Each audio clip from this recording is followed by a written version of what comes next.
Together, growing in faith, changing communities.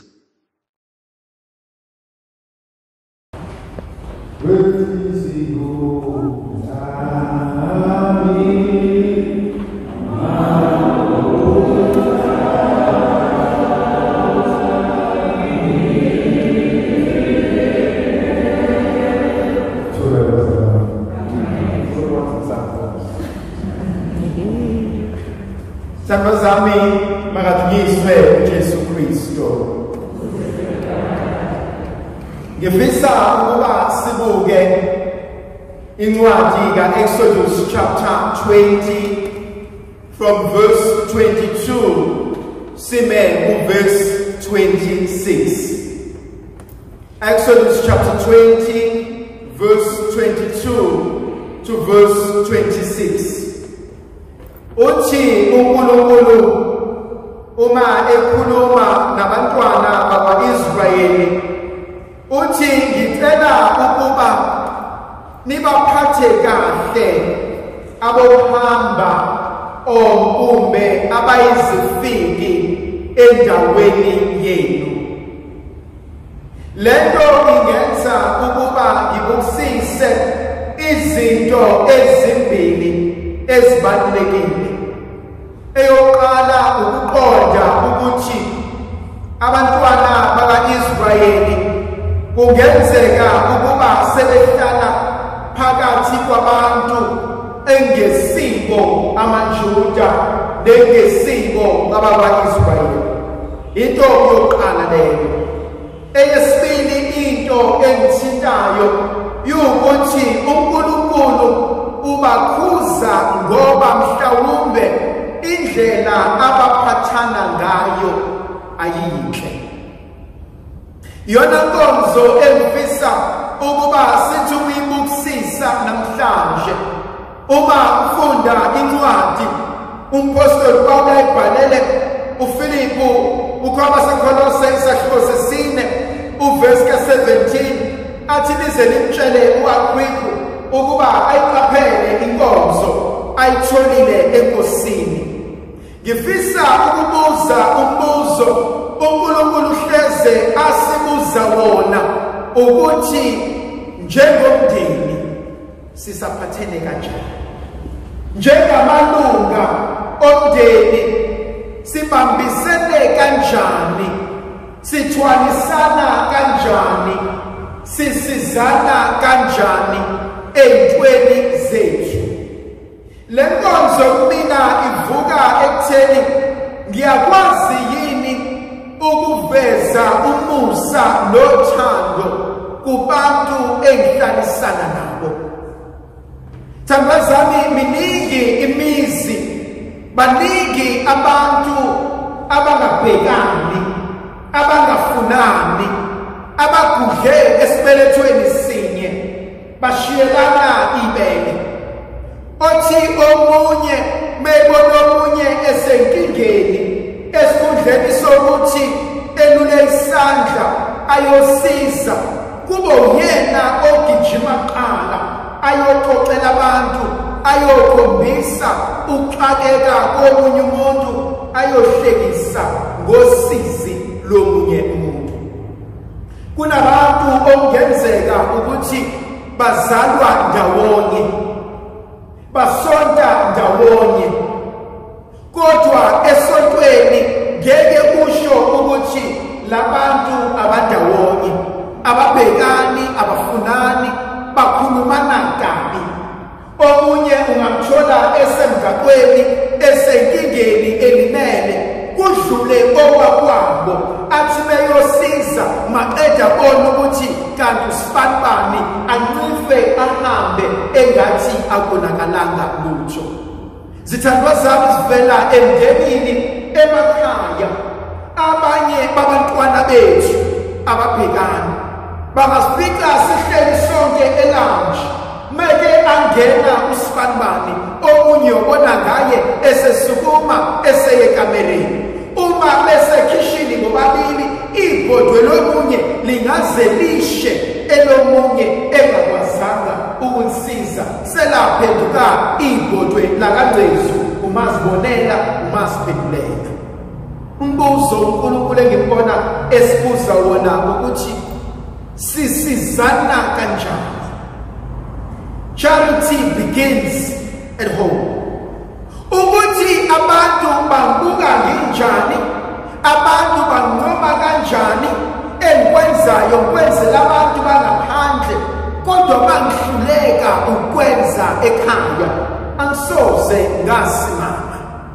Thandazani, ngiyakholelwa ekutheni isibusiso somntwana sitholakala ekhaya. Uma umzali wakho engajabulile ngawe, uma umzali wakho enenyembezi ngawe, noma abantu basemhlabeni bangathini ngawe, kodwa wena idlozi lakho eliphilayo nomuntu uNkulunkulu anikeze the direct line of blessing umzali wakho. So ubuze ngibuza wena ukuthi, how can I be comfortable with myself and yet I'm not talking to my mother? How can I be comfortable with myself? Ngidishe ngiphe bonke abantu, ngibe nama-groceries, kodwa iy'ngane zomfowethu zibhuquza otshwaleni. Not because ifuna ukuyotshwaleni, because mina ebenginamandla angikwazanga ukubasiza. Bese kuba khona le attitude yabantu, ngizokusiza because wena ukhothamela mina. Khona le attitude yokuba i-breadwinner, which we've accepted unfortunately as the norm. Meanwhile leyo nto iyiphutha. Thandwa zami, ungamhloniphi umuntu ngoba nakho ekuphakela iplate. Muhloniphi umuntu ngoba nakho uhlonipha isidima sakhe sokuba ngumuntu.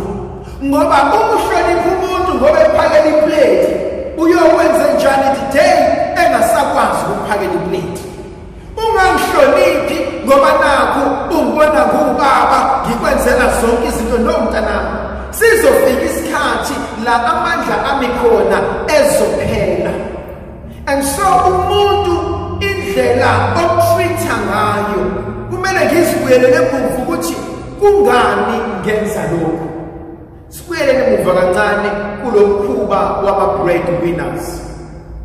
Uthola ukuthi ingane encane sekuyiyona eshaya imithetho la ekhaya. Noma ngathiwa sikhulumani sifuna ukudecide-ani, uzozwa kahle kuthiwa asilindeni usifanimani ubeka kabuhle. Uma ukuthi kunezinto ekumele yilungiswe la ekhaya, uzozwa ngengane ithi hayi anikhulumanga nami, anikhonsultanga mina, hayi enzani ngokubona kwenu. Idume ingane ishiye umhlangano just because uNkulunkulu ukunika iphakethe elithe uquba unabazali. I always think, and it worries me the most, ukuthi abanye bethu ezabantwana we've achieved izinto that abazali bethu were never able to achieve. And just because wena-ke usebenza kangcono, wena-ke unemoto, wena-ke unama-degrees, wena-ke unama-titles omsebenzi wakho, it doesn't mean bukela umzali wakho phansi.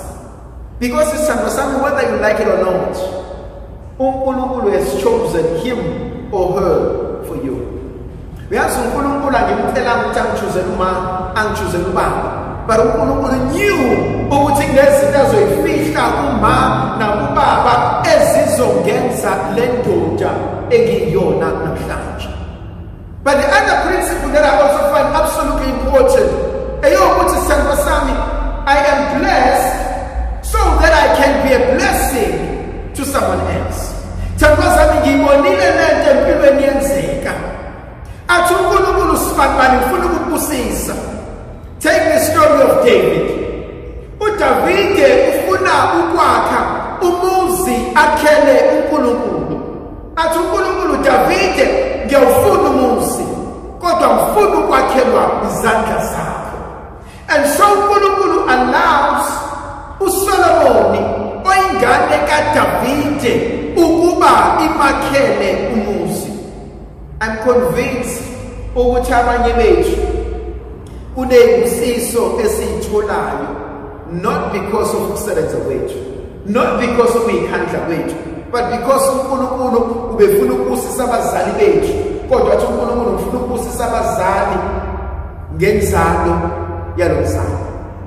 uNkulunkulu ezinye izinto uzofuna ukusibusisela zona, eminye imikhuleko uzofuna ukuyiphendula not for thina, not kuthina, kodwa ayiphendule kubantwana bethu. Inkinga besibala ngamukela isipho engasebenzelanga, engasicelanga, kodwa uma asikhulekele ngenyembezi uNkulunkulu. And the moment ngisamkela lesipho ngiyasithatha ngidlala ngaso, the moment ngidlala ngaso ebesethu uNkulunkulu sibani bami ngikuthande ngendlela yokuthi ngifuna ukubusisa not just wena, but ngifuna ukubusisa wena nenzalo yakho nezizukulwane zonke, kodwa noma engisibeke kuyena akakwazi ukusamkela. And so uthola ukuthi eminye imindeni uNkulunkulu athi esibelethweni sakho iyodwa vo ingane eyoke isebenze. Bese uNkulunkulu but you don't have to worry ukuthi iyodwa ingane esebenzayo, because ngizoninikeza konke elikudingayo ngale ngane. But inkinga le ngane esebenzayo ebese bonqoshishilisi isigijime pheko makhanda. Ibalekela inkonzo yokuthi konke nakho akusikho kwami ungokaNkulunkulu. Ngolesihlanu I was doing a question and answer Q&A kwi YouTube channel yami, ngikhuluma ngenkonzo yokunikela. Mangikhuluma ngenkonzo yokunikela, there were three basic principles engikhuluma ngayo: the theology of thanksgiving, of gratitude, the theology of giving, the theology of stewardship. Ukuthi kahle kahle konke ngikona akona kwami okaNkulunkulu. Ubuka mina ngisukuma ngihamba ngenza konke ngisipho esiphelele esivela kuNkulunkulu. Ngaphandle kukaNkulunkulu angisoze ngaba yilutho. Thandazane, ngivumelene ngisho ukuthi yabona sometimes you need to reach a stage where you accept ukuthi ngaphandle komndeni wami angiyilutho. Without your family, you are nothing. You are absolutely nothing. Angilutho. Noma ngathiwa uma uyisidakwa, ubaba uyisidakwa, abafundile bazichaza, they gave me what no other woman could give. She gave birth to me. And so uNkulunkulu nenkonzo sibuza yona ukuthi sekwenzele konke lokho, are you able to appreciate? Omunye umbuzo ongibuza wona enhlizweni yami nongikhathazayo, why sixabana kangaka emndenini? Why so much commotion? Uyazi abanye bethu, if we were to be honest with ourselves, sibuza ukuthi but why ngingakuthandi? Sibani ngikunukela kabi yini? Because mawukuthi ngiyanuka angihambe ngiyogeza mntaka mama. Mawukuthi umlomo wami uyanuka ngihambe ngiyokuba. Mawukuthi khona la engenza khona kabi ngazise. Why eminye imindeni ihlala ekhatshana? Why eminye imindeni mawukuthi kunomcimbi all the time uzophela ngegazi? Why mawukuthi kunama gatherings of the family all the time ubaba nobhuti bazogijimisana ngesikhali emndenini? Why?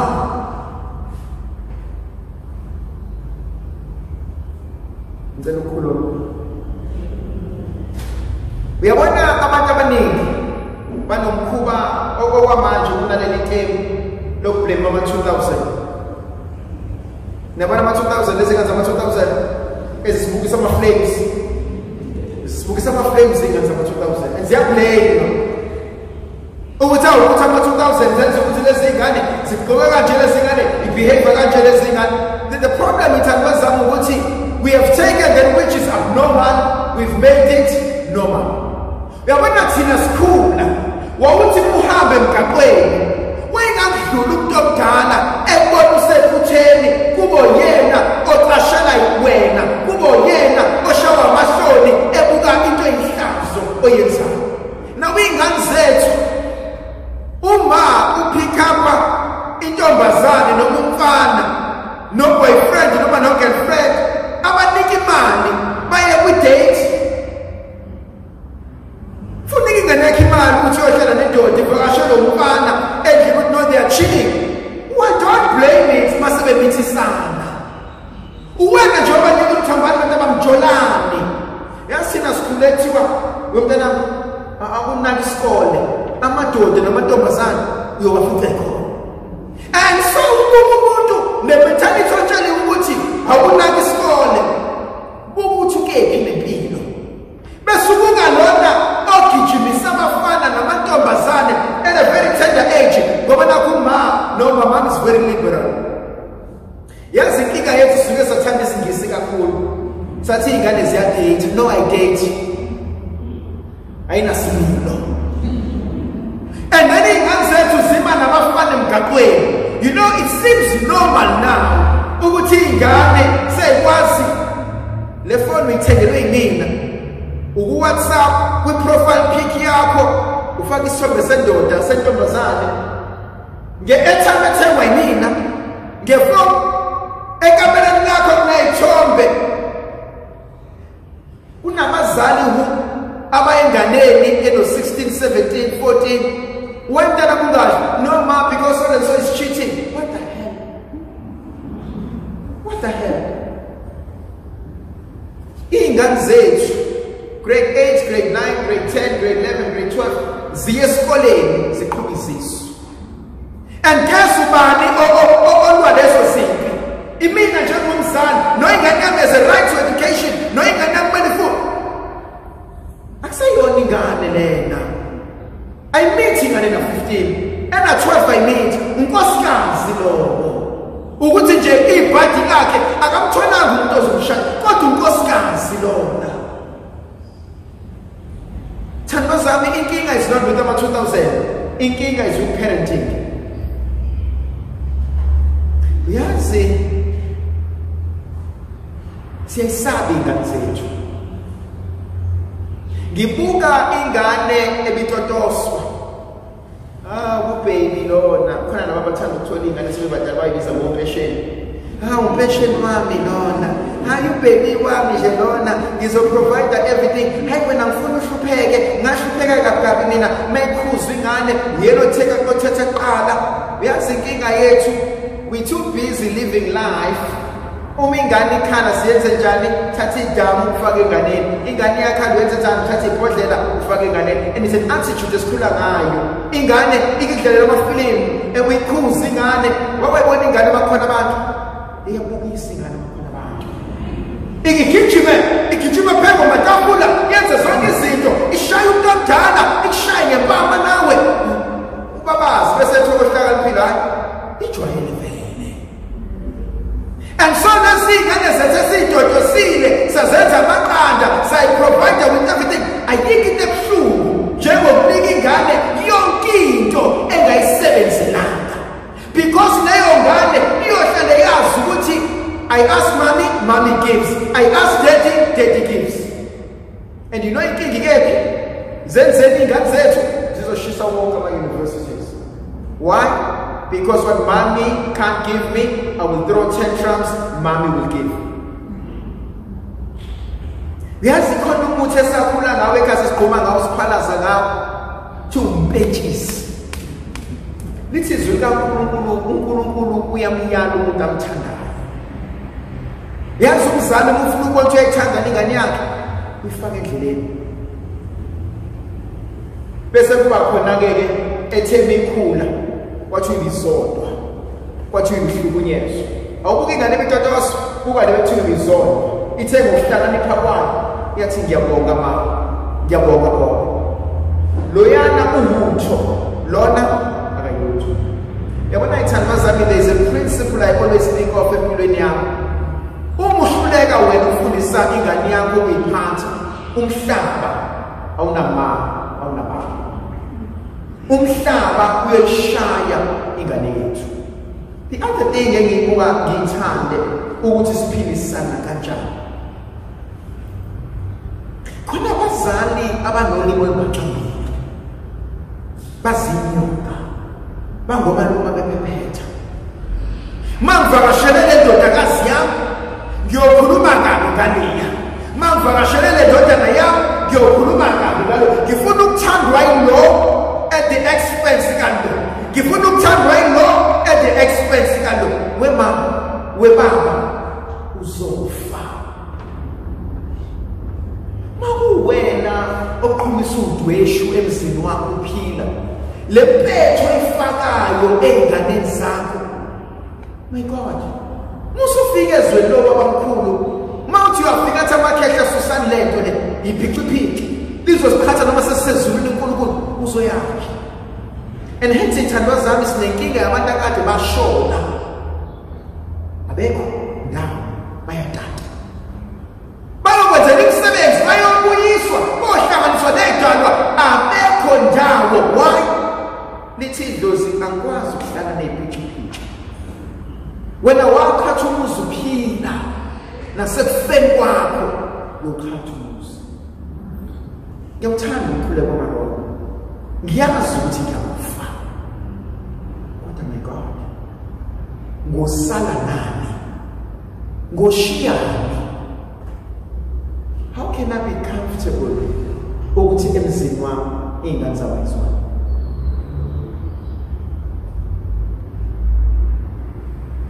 How can I be comfortable ukuthi ingane yami yomfana iyangithanda? Mamezana, ungabi happy ukuthi indodana yakho on a payday every day qala kwena. Because if indodana yakho every day payday yayo iza wena, it means you fail to raise him as a responsible husband.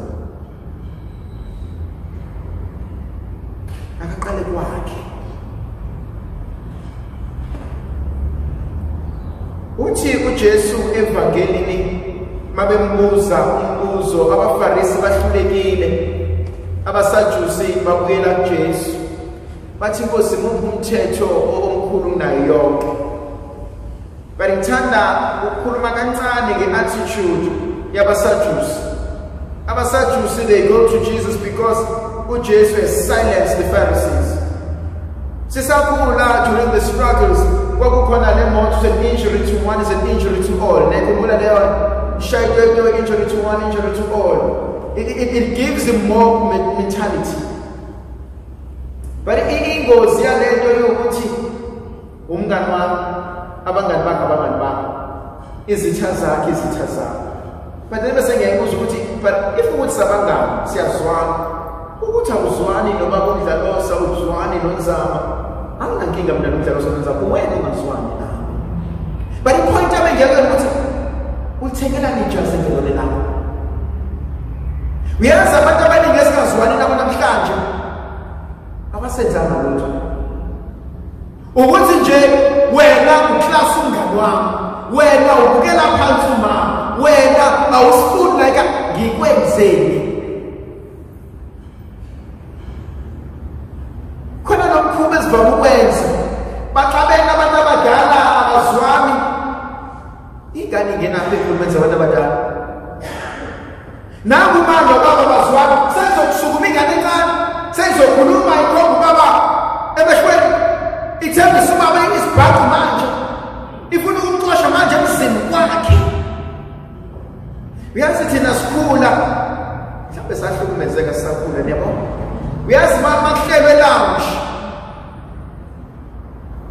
abantu abadala bayakhuluma wena lapho lo uyakhuluma wena uthi nalokuthi the next thing uyaphendula now wakuconnect to imbibizana. Yazi imbibizana wakuhlangana nembibizana intanta. And I'm grateful to God for that because uNkulunkulu wangifundisa something powerful. Wathi gogoda mntanami ubukhetha ukuthula. Uyazi kwesinye isikhathi ave kumnandi ukuthula noma impendulo unayo.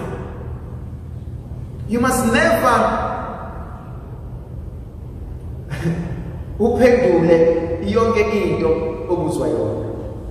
And you must never entertain every invitation abakunikeza yona. Ubo unqabe nje umenyiwe entweni cha yabona. Ubona ukuthi lo muntu usakhukwini aphakame ukube silima ushone ngezansi. Baphakame kanti izinto ube silima and walk away. Ubona ukuthi uzoba nani. And so into engwarishana basajusi ukuthi balwimbe ngeyona yabo. Yazi khona omunye umuntu oke wakhuluma kabi nawe wagxeka wena wakulwisa, and only to realize ukuthi he or she was fighting with himself or herself.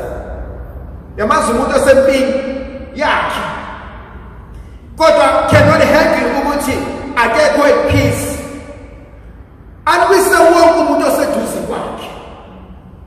And that's the worst thing that can ever happen to us. I fight you, not because I'm fighting you, because I'm fighting the devil in me. But I cannot accept that I'm that person. Ngithi kubantu kungcono ukuthi ushaye ngempama ngoba ubuhlungu bempama ubuzophela nokuluayi uzosuka. Baqaphela ulimi lakho. Khona abanye abantu abanolimi like a razor. Asho umuntu into eyihlosile aphike ngokuthi uzothi ahamani bengidlala wena uyithatha izinto serious. No, you are not serious. You're not joking. You're serious. In English, we say many things are said in jest. Yabona umuntu uzokutshela into ahleka athi abengidlala oh angiyajoke. No, usuke ngajoke seqinisile. Umuntu ozokuplakela athi hayi ukuthi usuke ngadla kakhulu izolo oh hayi kungenani oh hayi oh inyamazi message. No, bekufunela iplaki efuna something. Kunomzekeli sekuvama ukuxoxa ukuthi kwakhona umfana oyinama anger issues. And lo mfana benama anger issues esishawa abantu njalo. And ubaba was getting worried ukuthi kuzokwenzani ngawe mntanami, and there's nothing else I can do. And so one day umfana takes a decision ukuthi hayi baba sengifuna ukuyilungisa namanje. Athi baba mntanami ngiyabona ukugcekela kwami ngibiye ngelona nge-white picket fence ngibiye ngamaplango la. Athi nazi ibhikili, athi nazi isando. Athi every time mudinwa thatha isipikili ushayela udongeni. And so lo mfana ahamba baba emsebenzini mebuya athi umfana baba ngisebenzisa ibhikili ezu-95. Athi baba qhubeka isikhathi namasonto lokuzehla kancane inamba 70 35. And one day ubaba uyabuya emsebenzini agijima umfana ahlangabeza ubaba mefika athi baba hawu wajabula kangaka namhlanje into nakwenze njani. Athi baba nazi ibhikili zakhe ngisebenzisa ngisho esisodwa namhlanje. Ajabula umfana athi baba ngiyabonga indodana yami. Athi ngicela ungisizeke mfana nami uyokhipha lezi ibhikili ezisodongeni. Nami phela umfana uyahamba uyathula ayikhipha ibhikili zonke. Mebuya zigcwele ilona ibhakede. Athi baba nazi ibhikili zakho. Athi baba ngiyabonga mntanami asambe siyokudonga ukuthi kunkanjani. Mabehamba ukudonga ungobobo. Athi baba mntanami ngesikhathi udinelwa abantu ushizinto ezimbi kuzona ubona wawufana nomuntu oshayela isipikili kubona. Ngesikhathi uthi uyaxolisa mntanami wawusikhipha isipikili kodwa imbobo isele. Wethu sami, are you aware ukuthi abanye bethu we are a mess today because of each other? Ngakhula ezingane watshelwa ukuthi wena you as useless as your father. Khona bantshela ukuthi wena usoze wabantu yalutho. Khona bathuka ngeenhlanga bebancane. Sengizothula. Yazi khona into njengabantu abadala esiyenzayo singayinaki. Uyithuka kanjani ingane isasesibelethweni? Uyiphika kanjani ingane isasesibelethweni? Umxosha kanjani umama nengane esakhulelwe? Uyithuka kanjani ingane uyibophele ukuthi wena awusoze wabantoza lutho, awusoze waphumelela? Kuzo zonke lezo zinto ezenze zonke izinkulumo ezenzeka akhule umuntu. Lezo zinto ziqaqwa nini? Ziqaqwa